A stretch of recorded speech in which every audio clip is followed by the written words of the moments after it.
Yo, what's going on, everyone? It's V8. I'm tapping back into the network.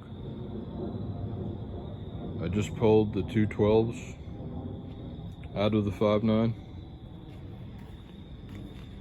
These things definitely weigh a good 110, maybe 120 pounds, I'd say. They're two 12-inch square kickers. I think they're L7s. They're very heavy. And I noticed that my rear end was actually 1/4 of an inch lower than my front end. And that's from the subs and how heavy they are. I'm guessing now the back is a little bit higher. Hopefully it's even.